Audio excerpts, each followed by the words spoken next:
Jadi kita harus menyadari bahwa kita ini memang di dunia ini sudah dikasih musuh gitu. Jangan kita ini merasa aman, tenang-tenang. Kalau orang itu punya musuh, kemudian dia merasa aman, bagaimana? Jadi sembelih betul nanti dia.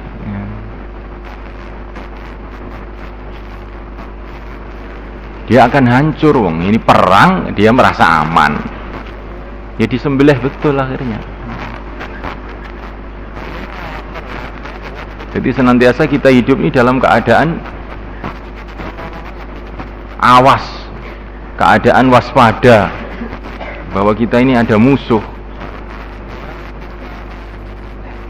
Dan musuh tadi yang bercerita kepada kita langsung Allah sendiri, di mana musuh tadi sudah bersumpah akan menyesatkan kita dari depan, belakang, kanan, kiri, atas, bawah.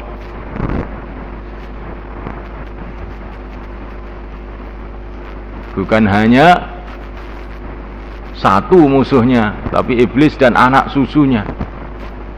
Dan musuh ini aktif terus menerus, sebagaimana yang diceritakan dalam satu hadis yang diceritakan Imam Ghazali dalam Ihya.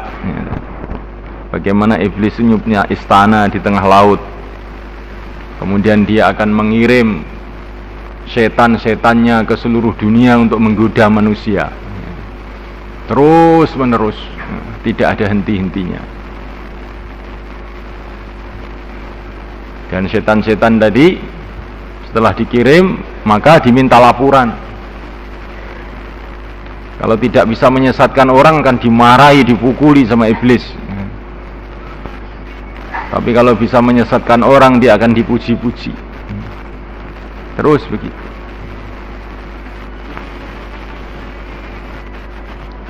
Dan ini asas perjuangan iblis ini hanya satu saja. Apa asasnya? Karena benci kepada manusia, hanya itu saja. Dia tidak ingin mengambil uangnya orang, dia tidak ingin minta gaji, ya. Iblis itu nggak minta gaji, tidak minta jabatan, ya. Tidak minta gaji, tidak minta uang, ya. Satu tok, pokoknya dia ini puas, seneng kalau melihat manusia ini tersesat masuk neraka. Cuman itu aja.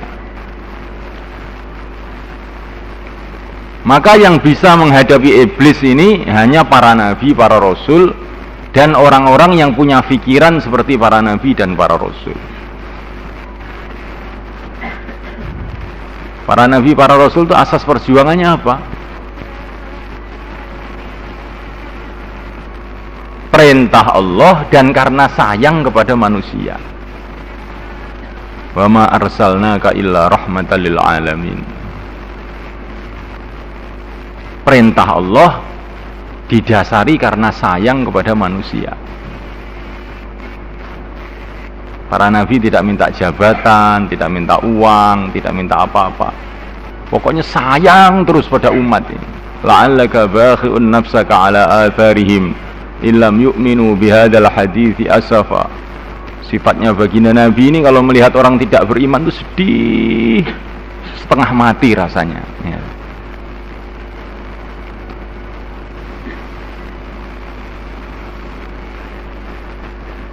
Ini yang mampu untuk menghadapi apa itu geraknya iblis itu hanya para nabi dan pengikut-pengikutnya yang asas pemikirannya itu karena perintah Allah dan sayang pada umat.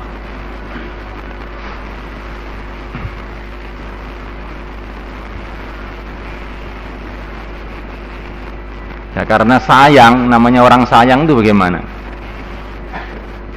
Kamu lihat kehidupan para nabi, karena sayang kepada umat, maka mereka ini perjuangannya itu tidak menunggu orang, mereka datang kepada orang.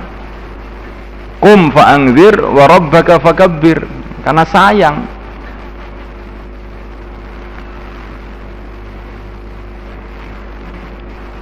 Lain dengan dokter, dokter itu akan mengobati kalau dipanggil dan digaji, gitu.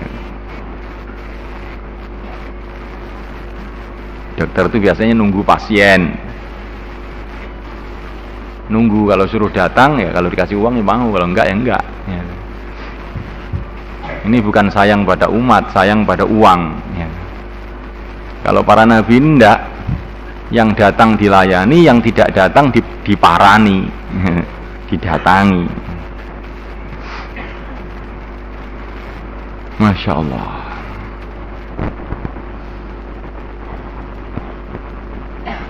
Dan iblis sudah bersumpah, wala ughwiyannahum ajma'in, wala ughwiyannahum ajma'in, pasti aku akan sesatkan mereka seluruhnya. Jadi iblis ini rakusnya luar biasa, ingin semua orang tanpa kecuali itu sesat semua, kecuali orang-orang yang memang dia tidak mampu, yaitu illa ibadaka minhumul mukhlasin, orang-orang yang memang hidupnya itu mukhlas, dibersihkan hanya untuk Allah saja. Ini iblis memang sudah ngaku kalah sama orang begini. Begitu juga yang mulia baginda Nabi SAW, sifatnya rakus kepada umat, harisun alaikum. Nabi itu fikirnya bagaimana seluruh umat dapat kebaikan. Harisun alaikum.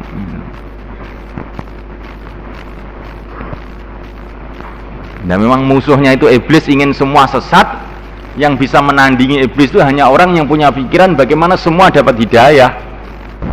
Bismillahirrahmanirrahim. Alhamdulillahi Rabbil Alamin, Ar-Rahmanir Rahim, Maliki Yawmiddin, Iyyaka na'budu wa iyyaka nasta'in, Ihdinas siratal mustaqim, siratal ladzina an'amta 'alaihim, ghairil maghdubi 'alaihim waladdallin.